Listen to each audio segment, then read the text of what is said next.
बिस्मिल्लाहिर्रहमानिर्रहीम। अस्सलाम वालेकुम। आपको कहा था कि इजराइल के लड़ाई में अमेरिका ज़बरदस्ती कूदा है, उसका भी टाइम नहीं था।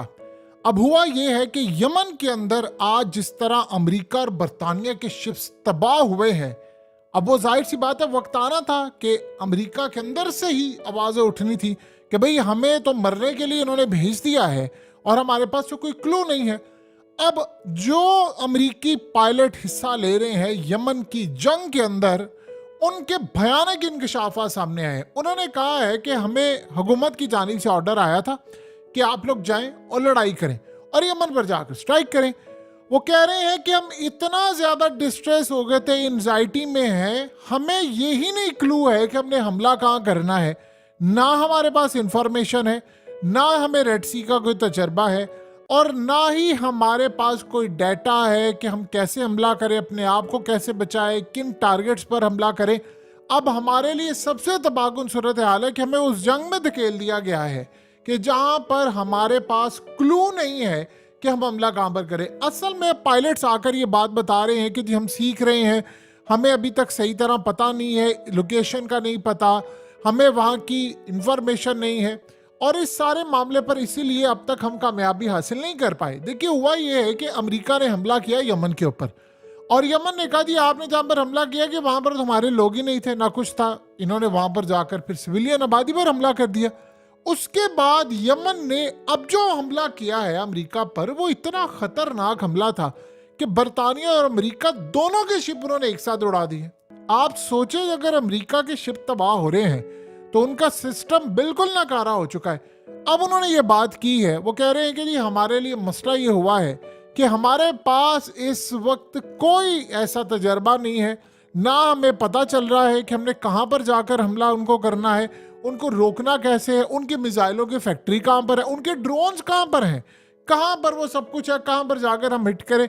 हमें पीछे से ऑर्डर आता है। देखिए इन्होंने हालिया किए 85 टारगेट, और 85 टारगेट कोई छोटी बात नहीं होती, याद रखिएगा। 85 टारगेट किए और सारे के सारे फेल हो गए हैं।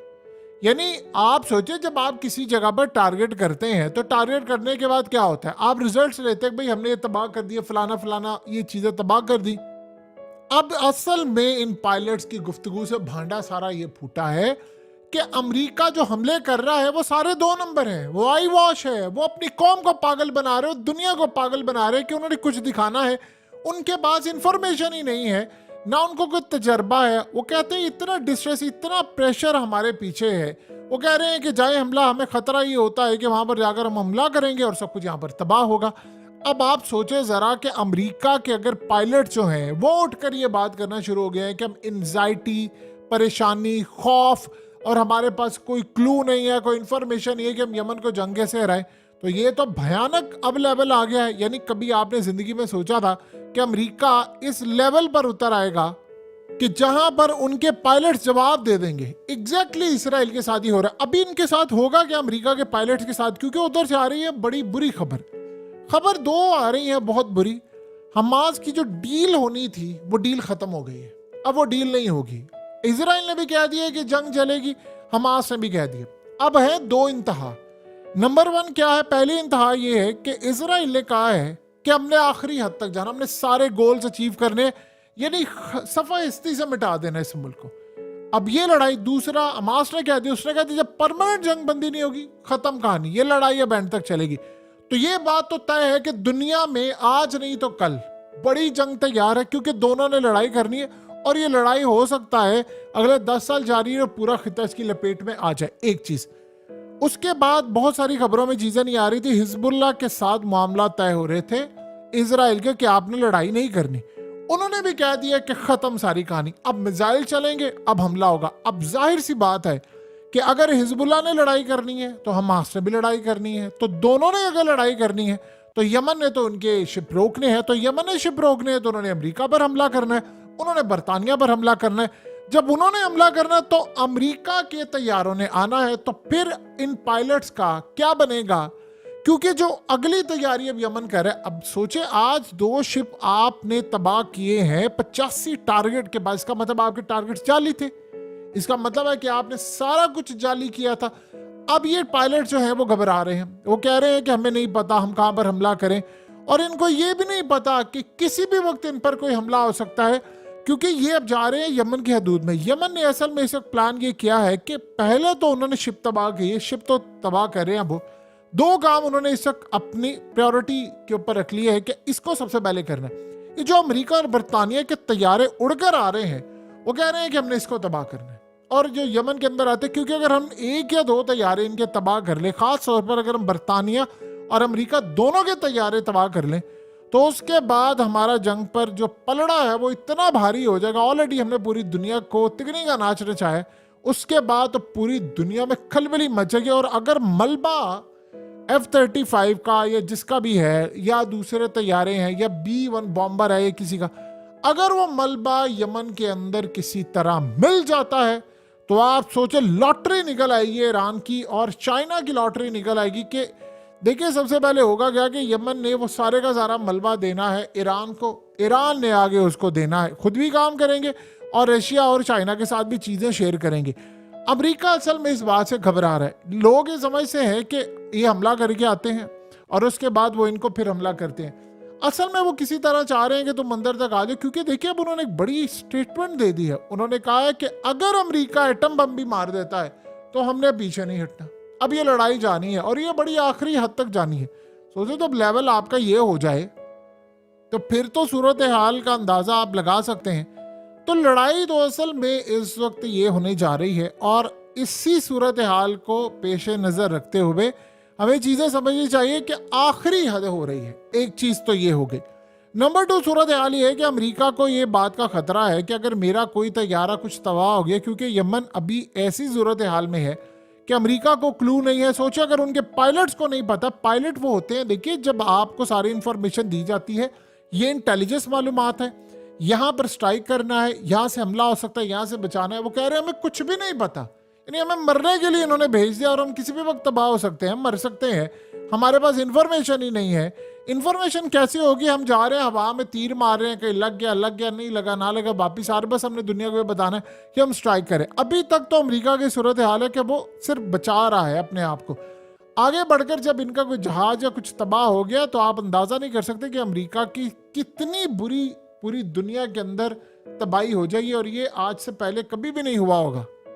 अब लड़ाई तो इन सब पायलट को लड़नी है। देखिए हो सकता है इन सब के इंटरव्यूज आखिरी हो, ये मर जाए बाद में, कुछ इनका नहीं कहा जा सकता, लेकिन हालात ये बता रहे हैं कि उनके पास जो टेक्निकल इंटेलिजेंस है वो बड़ी कम है।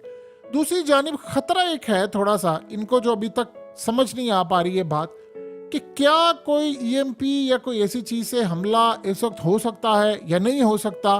क्योंकि देखिए मिसाइल तो अभी तक वो मार रहे हैं और उनके मिसाइल जाकर लग रहे हैं एक्यूरेट, बिल्कुल एक्यूरेट। जिस तरह आज ओसियो ने कहा है कि हमने जो मिसाइल मारे वो बिल्कुल एक्यूरेट जाकर उन्होंने हिट किया है और सीधे जाकर वो शिप्स पर लगे हैं। अमेरिका ने कहा जी मिसिंग हुए थे, थोड़ा सा डैमेज हुआ है, थोड़ा नुकसान हुआ है, और लगे जरूर है लेकिन वो पूरी तरह नहीं लग पाए। आप सोचिए अब ये अमेरिका ये तो नहीं दुनिया को कहना चाहेगा कि भाई मैं सब कुछ तबाह बर्बाद करके आ गया हूं। अमेरिका असल में इस सारे मामले पर देख रहा था कि नेतन्याहू की और हमास की कहीं ना कहीं डील हो जाती है, चलो हमें हमला ना करना पड़े। अब तो ये चीज तय हो गई है कि अमेरिका को ये जंग करनी पड़ेगी, क्योंकि यमन ने तो इनको छोड़ना नहीं, क्योंकि हमास की और नेतन्याहू की डील हो गई है कैंसिल। ना तो हमास को इंटरेस्टेड है इस तरह की खोखली डील में, क्योंकि वो कह रहे जंग खत्म करे, और नेतन्याहू कह रहे मैंने जंग खत्म नहीं करनी। दोनों इंतहा पर है, दोनों कह रहे हैं कि ठीक है अब लड़ाई होगी। तो यहां पर अमेरिका को अब मजीद पायलट भेजना पड़ेंगे और यहां पर लड़ाई करना पड़ेगी।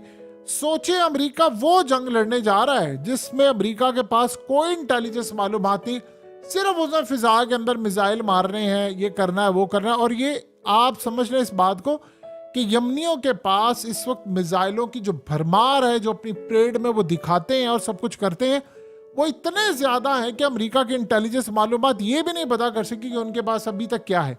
गालिबन अभी तक जो रिपोर्ट्स हैं उनके मुताबिक यमन के पास 5 से 7 साल तक हमला करने की कैपेसिटी है।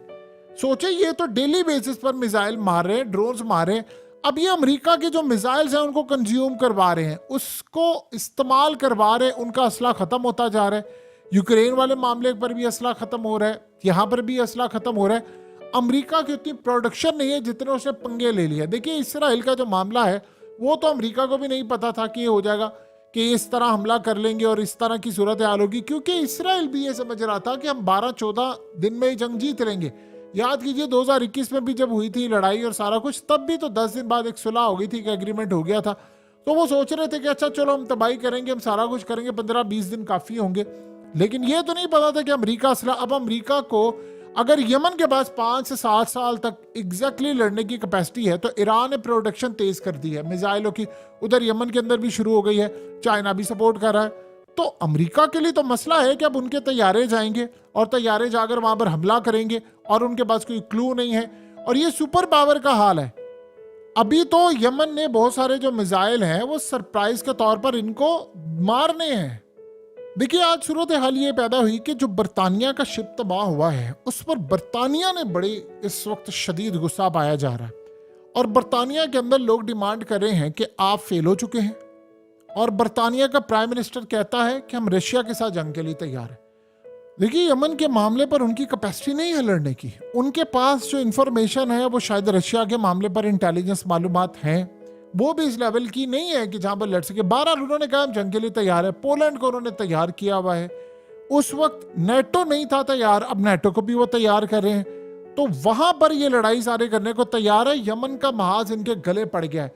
अब अमेरिका के पायलट्स अगर ये तराव कर बैठे हैं कि भाई हमारे पास तो कोई इंफॉर्मेशन नहीं है, हमें वो मार सकते हैं, तो इसका मतलब है कि बरतानिया के पास तो बिल्कुल ही नहीं है। और सोचे जो वो 28 मुल्क तैयारी कर रहे हैं, ये यूरोपीय यूनियन के साथ सारे मुल्क आ रहे हैं कि जी हमने अपनी प्रोटेक्शन करनी है, वो यहाँ पर आ रहे हैं रेड सी के अंदर, और वो कह रहे हैं हमने इसराइल माल भेजना है, हम रेड सी से लेकर जाएंगे, और यमन अगर हमले करेगा या हौसी हमले करेंगे तो फिर हम इनको जवाब देंगे।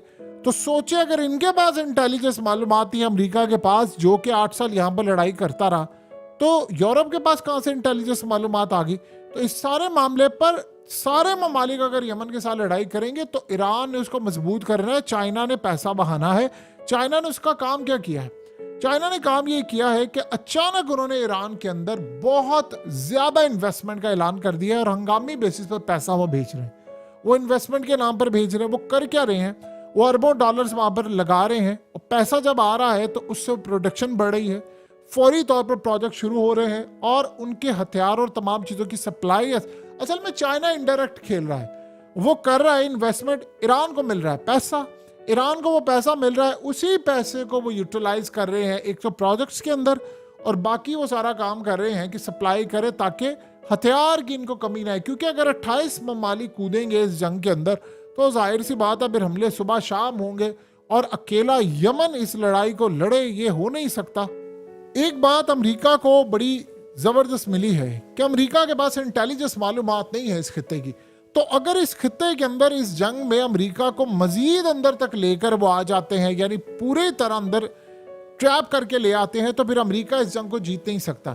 देखिए ये बात तो जबान ज़द-ए-आम थी, सबको पता था कि अमेरिका के पास यमन के खिलाफ लड़ने के लिए कोई कैपेसिटी नहीं है, कोई लड़ाई नहीं है, कोई इंटेलिजेंस मालूमात नहीं। आप खाली हथियारों की बेस के ऊपर जंग नहीं लड़ सकते। अगर ऐसी सूरत हाल होती तो अफगानिस्तान के अंदर जीते, अफगानिस्तान के अंदर ही आए थे, इन्होंने आकर बमबारी की, सब कुछ तबाह बर्बाद किया, बस जी हम फतह करें, उसके बाद वो ऐसा वो भी हार गए। यहाँ पर उनके पास बड़ी ताकत है, वो इनको निशाना बनाकर बैठे, उनके पास टेक्निकल इंटेलिजेंस, ह्यूमन इंटेलिजेंस सारी की सारी है। और यमन ने काम ये किया है कि पिछले 4 साल सिर्फ इंटेलिजेंस मालूमात इकट्ठी की, गैदरिंग की।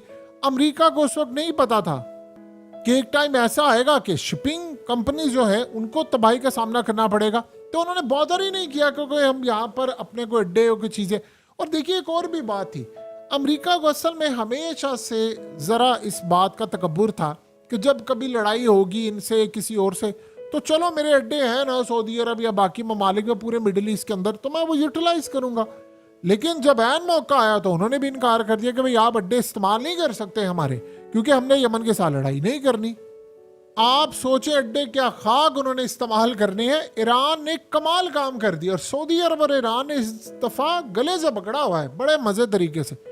ईरान ने काम ये किया है कि जितने सऊदी अरब के लोग हैं उनको वीजा फ्री कर दिया है, जैसे कतर को किया उन्होंने।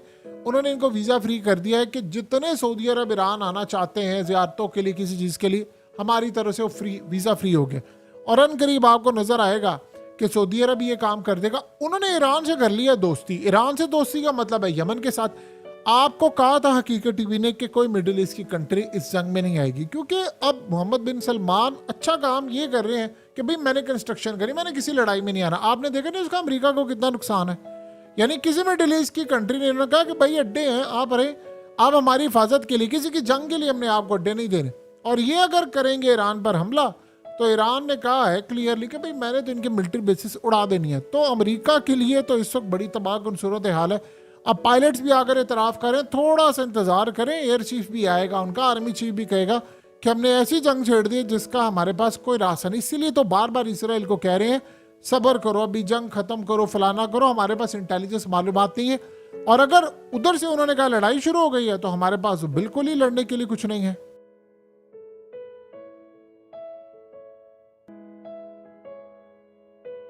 हकीकत टीवी को सब्सक्राइब करना मत भूलें, वीडियो को लाइक करें, शेयर करें और कमेंट सेक्शन में अपनी राय का इजहार ज़रूर करें।